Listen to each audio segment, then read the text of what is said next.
మన defence minister Rajnath Singh గారు border roads organization infrastructure projects దాదాపు 125 ప్రాజెక్ట్స్ లడాక్ నుంచి లాంచ్ చేశారు.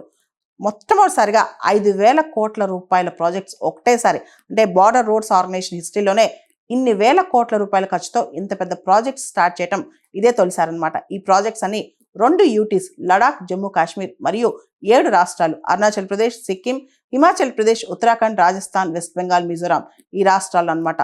మొత్తం బీఆర్ఓకి సంబంధించి 28 రోడ్లు, 93 బ్రిడ్జ్లు, 4 మిస్లేనియస్ ప్రాజెక్ట్స్ అనమాట. ప్రత్యేకంగా వ్యూహాత్మకమైన లడాక్లోని షోక్ టనెల్ని జాతికి అంకితం చేశారు. ఆ టనెల్కి కనెక్టివిటీగా రోడ్స్ని ఎస్టాబ్లిష్ చేస్తున్నారు ఈ ఇన్ఫ్రాస్ట్రక్చర్ ప్రాజెక్ట్స్ ద్వారా. దాంతోపాటు ఎల్ఓసి పాకిస్తాన్కి సంబంధించిన మన బార్డర్ ఏరియాస్, ఎల్ఏసి చైనాకి సంబంధించిన బార్డర్ ఏరియాస్లో కూడా ఇన్ఫ్రాస్ట్రక్చర్ ప్రాజెక్ట్స్ అనేవి పూర్తి స్థాయిలో కన్స్ట్రక్ట్ చేస్తున్నారనమాట.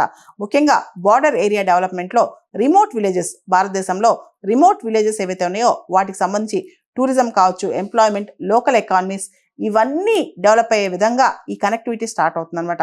దాంతోపాటు విపత్తు నిర్వహణ, ఏదైతే అవలాంచెస్ కావచ్చు, హెవీ రెయిన్ఫాల్ కావచ్చు, క్లౌడ్ బర్స్ట్ కావచ్చు, ముఖ్యంగా సిక్కిం ప్రాంతం, జమ్మూ కాశ్మీర్ ప్రాంతం ఇలాంటి ప్రాంతాల్లో కూడా డిజాస్టర్ రిలీఫ్కి, డిజాస్టర్ మేనేజ్మెంట్కి రోడ్ కనెక్టివిటీ, బ్రిడ్జ్ కనెక్టివిటీ చాలా అవసరం కాబట్టి దాని మీద కూడా ఎక్కువ ఫోకస్ పెడుతున్నారు. దాంతోపాటు టెక్నాలజీ అండ్ ఇన్నోవేషన్, ఏదైతే కొత్త బ్రిడ్జెస్ కన్స్ట్రక్ట్ చేస్తున్నారో దానిలో క్లాస్ 70 మాడ్యులర్ బ్రిడ్జెస్ అండ్ ముఖ్యంగా ప్రాపర్ ఇంజనీరింగ్ ఇన్ఫ్రాస్ట్రక్చర్ ఇన్నోవేషన్తో ఈ బ్రిడ్జెస్ కడుతున్నారనమాట. దీంతో పాటు బార్డర్ రోడ్స్ ఆర్గనైజేషన్ సంబంధించి ఇన్ఫ్రాస్ట్రక్చర్ ప్రాజెక్ట్ స్పెండింగ్ కూడా బాగా పెంచేశారనమాట. వీటన్నిటిలో భాగంగా ఏవైతే డిఫికల్ట్ టెరైన్స్ ఉన్నాయో, అంటే హై ఆల్టిట్యూడ్ కావచ్చు, డెజర్ట్ ఏరియాస్ కావచ్చు, స్నో బౌండ్ ఏరియాస్ కావచ్చు, ఫ్లడ్ ప్రోన్ ఏరియాస్ కావచ్చు, ఫారెస్ట్ ఏరియాస్ కావచ్చు, వాటిలో కూడా కనెక్టివిటీ పెంచే విధంగా చర్యలు తీసుకుంటున్నారనమాట. ముఖ్యంగా ఏదైతే స్ట్రాటజిక్ లొకేషన్స్, ప్లేసెస్ ఉంటాయో బార్డర్ కనెక్టివిటీతో వాటి మీద ఎక్కువగా ఫోకస్ పెడుతున్నారనమాట.